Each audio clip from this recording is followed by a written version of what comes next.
everyone, and welcome to another episode of Ask Mom's podcast. Woo-hoo. Woo. As we always remind everyone, we are not professionals, but we can share our experience and remind you that you're awesome. If you feel the need for professional support, please reach out to a qualified medical expert. On today's podcast, we are talking about something that sounds so simple, but really it isn't.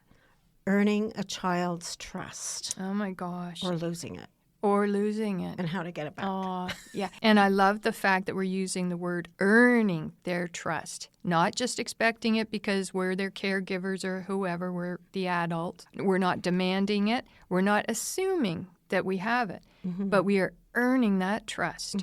Because really that's the only way we get their trust, by earning it. Right? Exactly. It's not automatic. Yeah. And just because we're the parent, it doesn't automatically mean we have that emotional trust. No. Authority and trust are not the same thing. Think about that for a second. And if we really want our kids to come to us, especially when it matters most, serious stuff, trust has to be built on purpose. Oh, 100%. So let's look at let's talk about what trust means to a child. Yeah, let's start there. So what does trust actually mean to a child? To me, trust for a child means asking, if I tell you something serious, will you stay calm? If I make a mistake, will you still love me? Aww. If I'm embarrassed, will you protect me? Oh my gosh, yes. Pulling at the heartstrings. Yes. Of course we will. But the fact that they even have to wonder and worry, yeah. It's emotional safety, right? Yep. Actually, can I interject here? Please do. So one thing that's always on my mind that I do not like, and it happens all the time, especially with boys, is chirping. I guess teasing. Yeah. And I'm sure girls do it too. So what I mean by that is, it's all in good fun, apparently. And they'll say, oh yeah, good look on ya, or way to go there, or something like that, right? I can't exactly think of a perfect example. No, those are good examples, yeah. Yeah. So in my brain, I'm thinking, how is that helpful to anybody, right? Yeah. Especially if it's an adult saying that to a teenager, and then the teenager thinks that it's okay to make the same chirp to an adult, but they haven't really earned the right to. Ouch. Do you know what I mean? Like and I've brought this up before, and everyone says, oh, you're so oversensitive, et cetera, et cetera. But there's been instances where people have said things, and they're like, what did you say that for? Why do you say that? And it's like, well, that person's chirping just like you do to them. So the person that was chirped at responded with a chirp, and then the Yes. person who originated the chirp said, why did you say that? Yeah. So here's They took offense. the Yeah. kettle, calling the pot black. Yeah, and because they were older, I Yeah. guess. And this younger person's taking their lead. But I guess in their world, they haven't earned the right yet. You know what I mean? So they're copying what the Please. adult is Yeah. doing and responding to them the way that they are talking to them. So all I can say is that is, to me, not emotional safety. It's not a good practice. I bet you a lot of the adults who do this are thinking it's kind of a lighthearted rite of passage. Yes. They went through this, so Yes. that now it means that you're going through this 100%. So they don't see it as a negative. No, they're not being like hurtful. You're one of the guys, right? or That's whatever. all. Yeah. But at the same time, not all the same rules apply to everyone engaged in that. And maybe it's hurtful, and they hide it. Yeah. If they're a younger guy and Yeah. someone's hit a nerve, and they hide it, and Yeah. then it's just.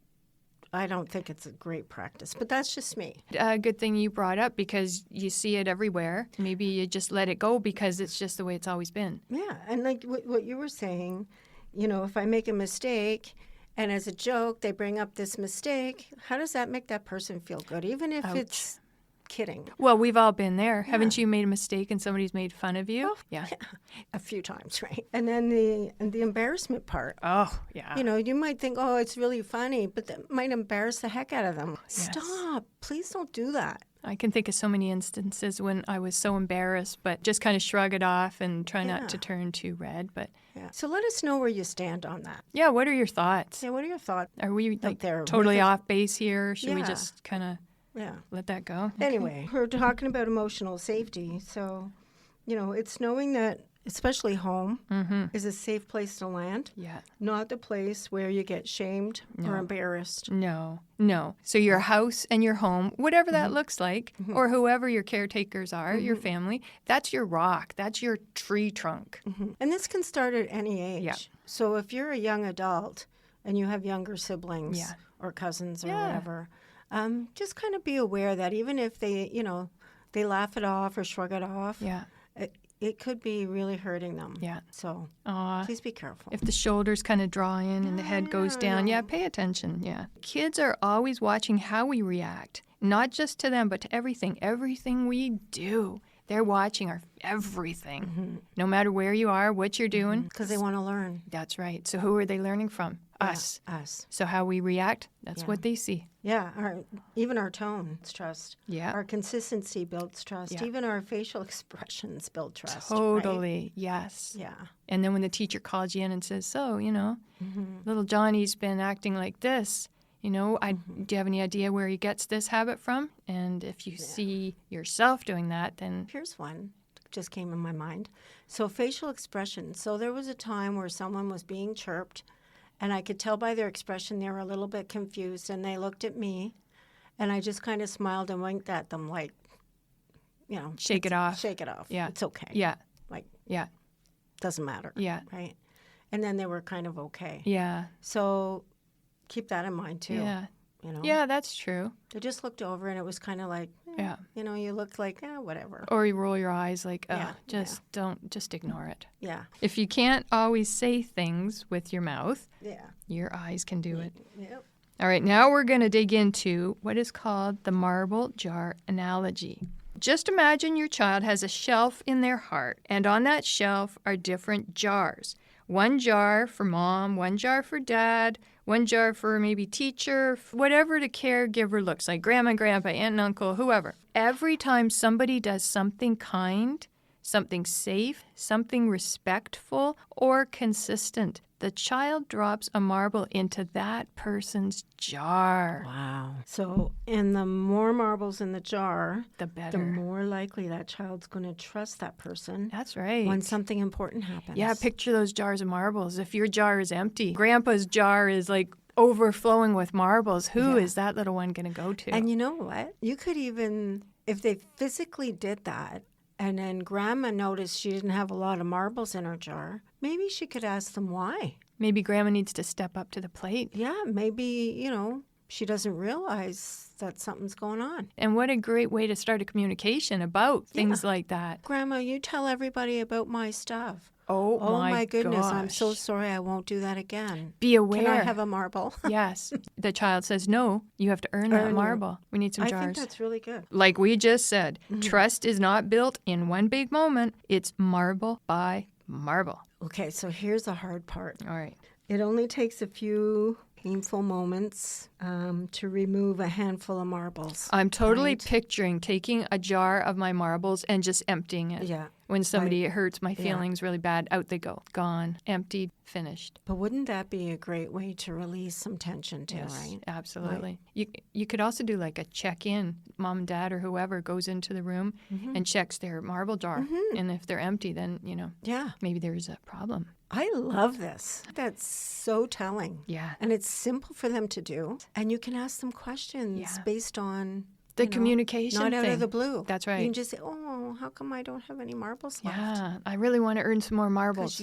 yeah, or whatever. Grandpa keeps buying me Lego. Or you shared my picture with somebody. Ooh, ouch, yeah. Okay. Okay. Talking about removing those marbles. If a child shares something vulnerable and we overreact, ouch, marbles are coming out.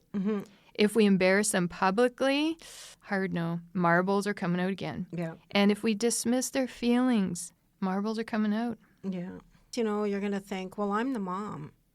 My jar's automatically going to be full. No. You got to earn that trust. Yeah. But to a child, the jar fills based on experience, not title. So it's so true. You're just not It really automatically given this right and this trust. You've got to earn it. Yeah. So do adults to each other, like for friends and things like that too, Yeah. right? You don't just automatically give your trust. You got to earn it. Yeah.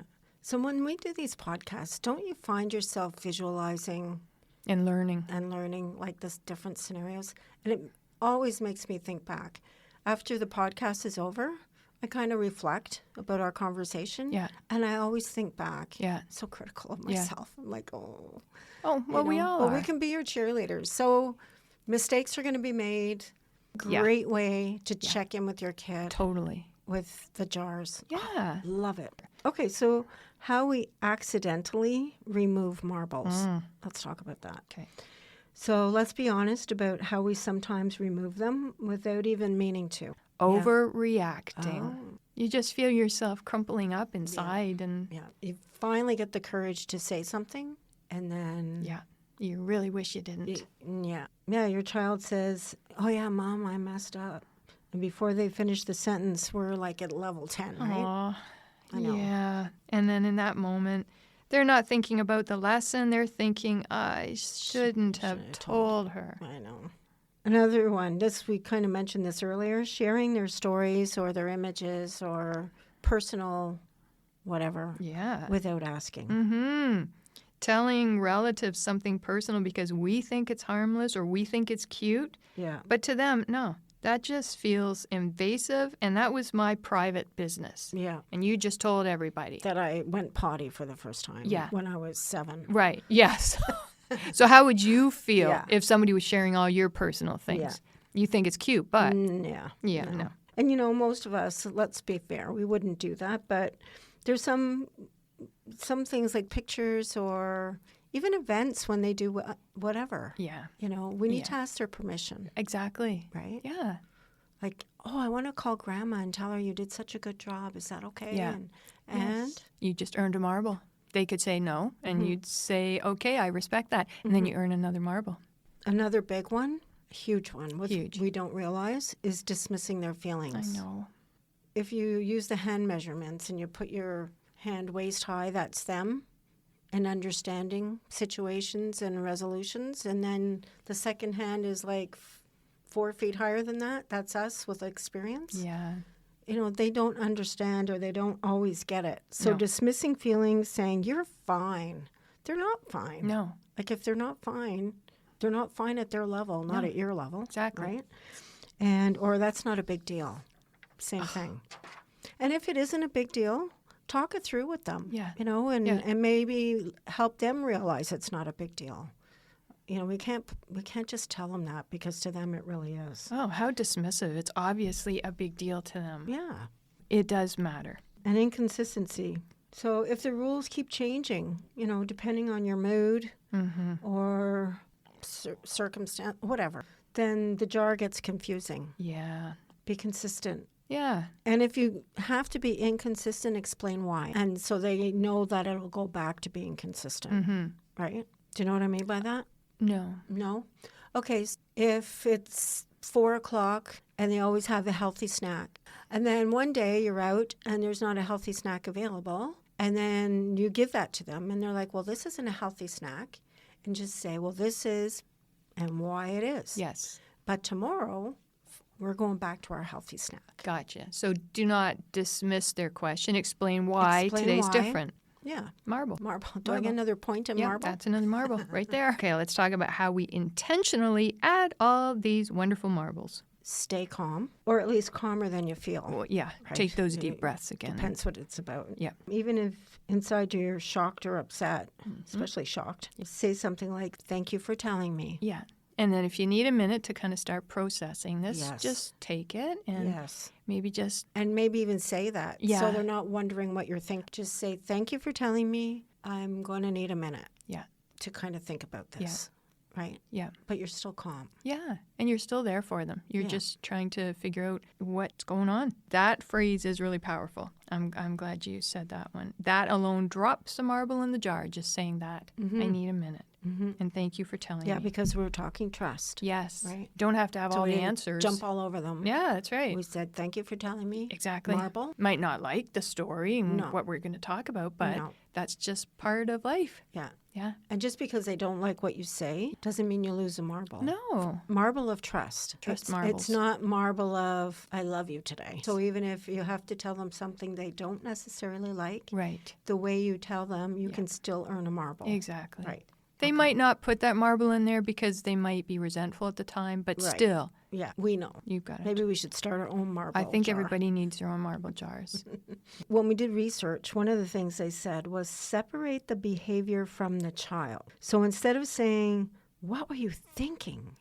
Say, hey, let's figure this out together, Oh, I like that. right? Yes. So they still have to be accountable, but they're not alone. So they know you've got their back, no matter what they did. That's a great way to put it. You got their back. You always got their back. Another one, apologize when needed. We're just people too. We don't, we certainly do not have all the answers. No. We're learning as we go too. Yeah, and it doesn't know. weaken us. No, You know, it just models accountability. 100%. You know? Yeah, I'm good enough to say, you're good enough to say sorry to me. I'm good enough to say sorry to you. of course. And I'm sorry I reacted too quickly earlier, Yes. or something like I should have listened better, right? Yes. That adds marbles.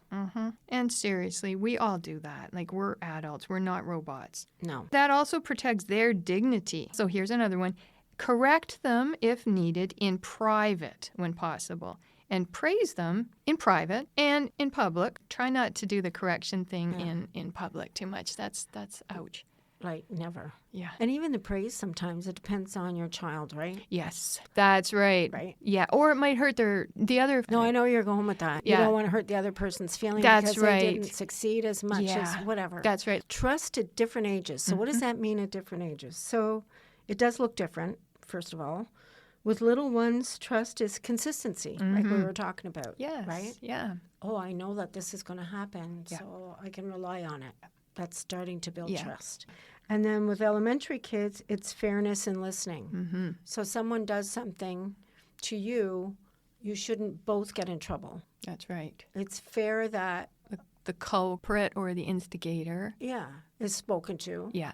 And you are, can go and sit down or whatever. Yes. I know I didn't explain that very well, but No, you know what I I get mean. it. And then with teens, of course, it's respect and privacy because they're young us. Yeah. And that's what we want Yes. is respect and privacy. That's right. So, Understanding. Yeah. So if we want our teenagers to tell us these big things, we have to handle the small things well when they're young. So this builds it along the way, right? consistency. So every small moment is another marble. Okay, so here's encouragement for our parents. Now, let's say someone's listening is thinking, I've definitely removed some marbles. You're in good company. We all have. Yes. And we all will. Yes. And we're just doing our best. And we're striving towards progress. Yes, and we're here to remind you of that every single week. That's right. Right. Yes. And the beautiful thing about trust is that jars can be refilled through one calm conversation. Mm-hmm. You know, when you said, I shouldn't have shouted, I'm sorry, Yeah. right? The apology, I'm sorry. Yes. And one moment of truly listening. Put everything down, eye contact, Be in the compassion moment. on your face, Yeah. be in the moment. Thank Yeah. you. Yes, be in the moment. Yeah, I like that. You don't have to be flawless. You just have to be safe. Yes. That safe place. Yeah. So earning a child's trust isn't about controlling behavior. It's about building connection, Mm-hmm. that consistent connection. Absolutely. It's about being the person that they feel the safest with, especially when they've made a mistake. They know that they can come to you. Mm-hmm. Oh, and please remember the jars. Mm-hmm. Every day you're either adding marbles or removing them. Yeah. And you can actually physically do this, Yes. right? Yes. I think it's a good idea. Yeah, I do too. And if it doesn't work, then You got marbles. stop. And you got jars. marbles. Yeah, play marbles. So today, let's choose to add one. Maybe it's listening longer. Maybe it's softening our tone. Maybe it's saying, hey, I'm proud of you for telling me. Our kids don't need these flawless parents. They need steady ones. Yeah. And if you're showing up, learning, and trying, you're already adding marbles. Mm-hmm. And if you're taking this podcast seriously, you're adding marbles. That's right. Thank you so much for spending this time with us. If this episode encouraged you, please share it with another parent who might need the reminder, because we're all building jars together. Amen. It sounds corny, but it's true. Oh, yeah. And if you have any questions or ideas for future episodes, please reach out to us at askmomstoday@gmail.com. You can listen to us on YouTube and also on Hunters Bay Radio 88.7 on the dial or www.muskokaradio.com. And more than anything, you guys, we hope you walk away knowing you're not alone in this. No. The hard days, the beautiful days, the am I doing this right days, we've been there too and still are. Yeah. And we're cheering you on every step of your way. So please remember, moms, dads, kids, we know you do your best and you're not alone. So until next time, please take care of yourself and others when you can. You've got this.